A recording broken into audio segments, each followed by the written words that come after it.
নমস্কাৰ সিষ্টাৰ্ছ cooking adventure চেনেলটোলৈ স্বাগতম জনাইছোঁ। আজি মই ৰ'দত নিদিয়াকৈ বনোৱা আমৰ আচাৰৰ ৰেচিপি দিবলৈ লৈছোঁ। এইবিধ আচাৰ খাবলৈ খুবেই ভাল হয় আৰু গোটেই বছৰ ভালে থাকে। সম্পূৰ্ণ পদ্ধতিৰ বাবে ভিডিঅ'টি শেষলৈ চাই থাকিব।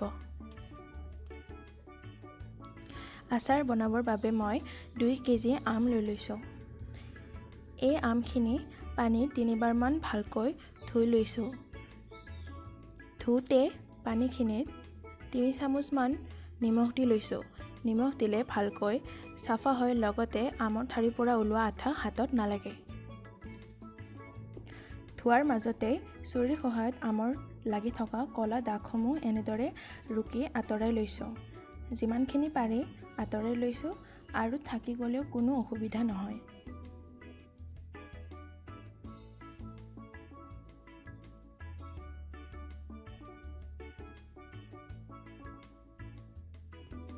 ধোৱাৰ পাছত আমৰ পানীখিনি ফেনত দিও শুকাই ল'ব পাৰে, নহ'লে বা কাপোৰেৰে মুচিও শুকাই ল'ব পাৰে। মই কাপোৰেৰে মুচি আমখিনি ভালদৰে শুকাই লৈছোঁ। তাৰ পাছত আঠা ওলোৱা অংশখিনি আৰু ঠাৰিখিনি কাটি পেলাই আমবোৰ এনেদৰে টুকুৰা টুকুৰি কৰি লৈছোঁ। যদি আমৰ গুটিবোৰ পুৰত হোৱা নাই তেনেহ'লে আমৰ মাজেৰে ফালিও কাটিব পাৰে, মাজৰ বগা অংশখিনি পেলাই।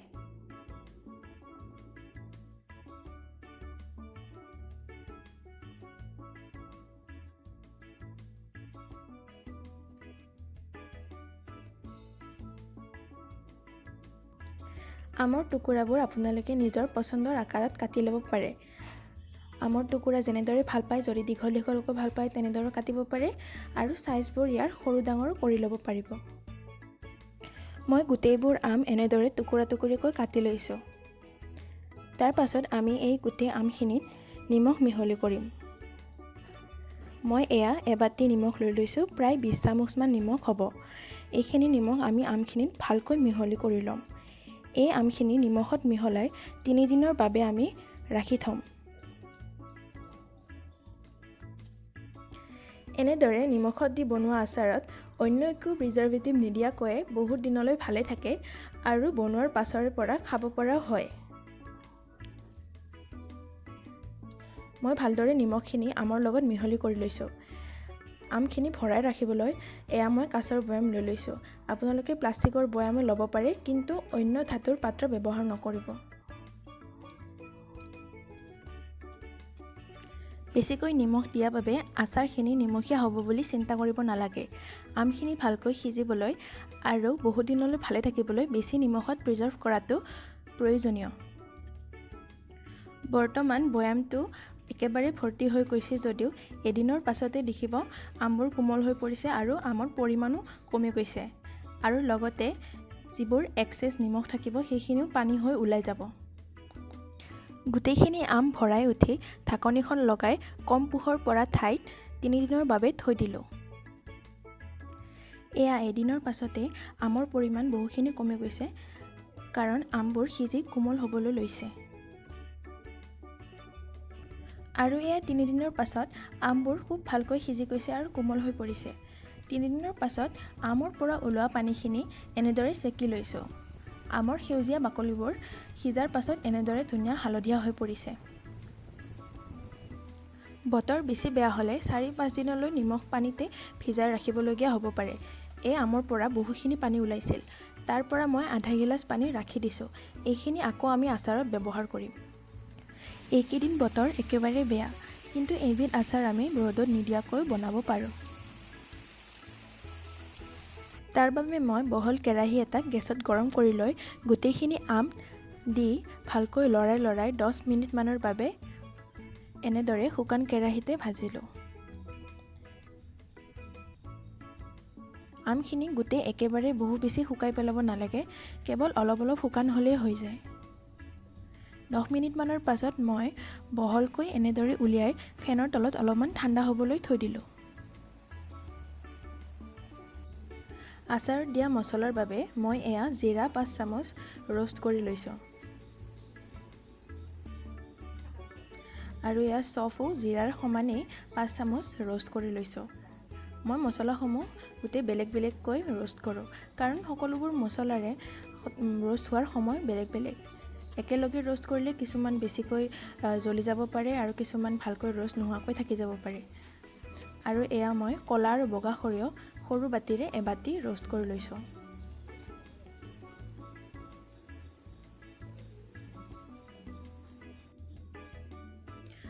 আৰু এয়া কালজিৰা 1 চামুচ। এইখিনিও ভালদৰে ৰোষ্ট কৰি লৈছোঁ।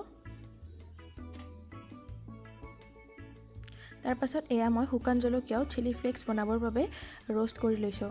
আপোনালোকে জলকীয়া নিজৰ প্ৰয়োজন অনুসৰি লৈ ল'ব, নহ'লে বা শুকান জলকীয়াৰ গুড়ি ব্যৱহাৰ কৰিব পাৰে।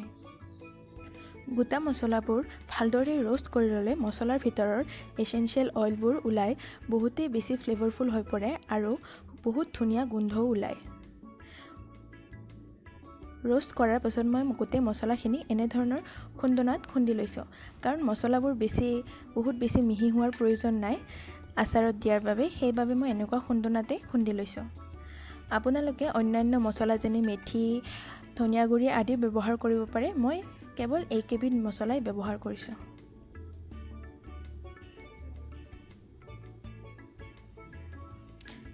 এয়া জিৰা আৰু চফৰ গুড়ি আৰু এয়া কালজিৰাখিনিকো তেনেদৰে খুন্দি লৈছোঁ।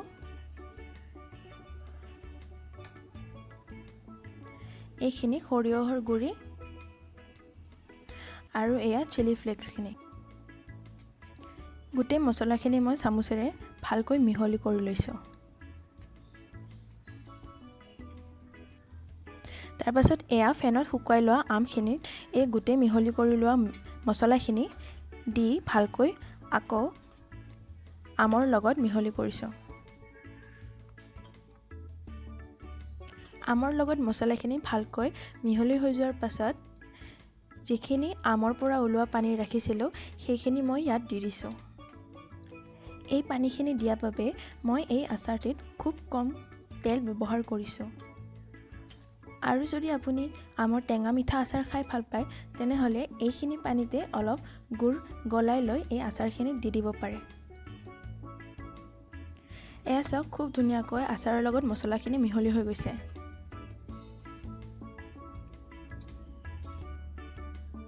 এতিয়া মই তেল গৰম কৰিবৰ বাবে একেবাৰে সৰু কেৰাহী এটা লৈ লৈছোঁ। কেৰাহীত মই 100 গ্ৰাম তেল গৰম কৰি ঠাণ্ডা কৰি লৈছোঁ।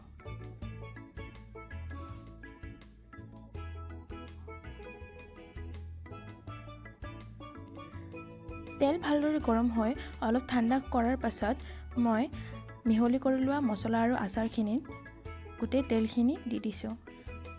এনে পদ্ধতিত বনালে তেল মছলাখিনি আমৰ লগত খুব ধুনীয়াকৈ কম্বাইন হৈ থাকে আৰু আচাৰখিনি খাবলৈ খুবেই বেছি সোৱাদ হয়। এয়া মোৰ আচাৰখিনি ৰেডি হৈ গ'ল। শুকান বৈয়ামত ভৰাই ৰাখি বছৰটোত মাজে মাজে ৰ'দত দি শেষ নোহোৱা বছৰলৈকে খাই থাকিব পাৰিব। যদি এই ৰেচিপিটো ভাল লাগিছে তেনেহ'লে ভিডিঅ'টি লাইক কৰিব আৰু কমেণ্ট কৰি জনাবলৈ নাপাহৰিব। আমাৰ ভিডিঅ' প্ৰথমবাৰৰ বাবে চাই আছে যদি আমাৰ চেনেলটি নিশ্চয় ছাবস্ক্ৰাইব কৰিব। ধন্যবাদ।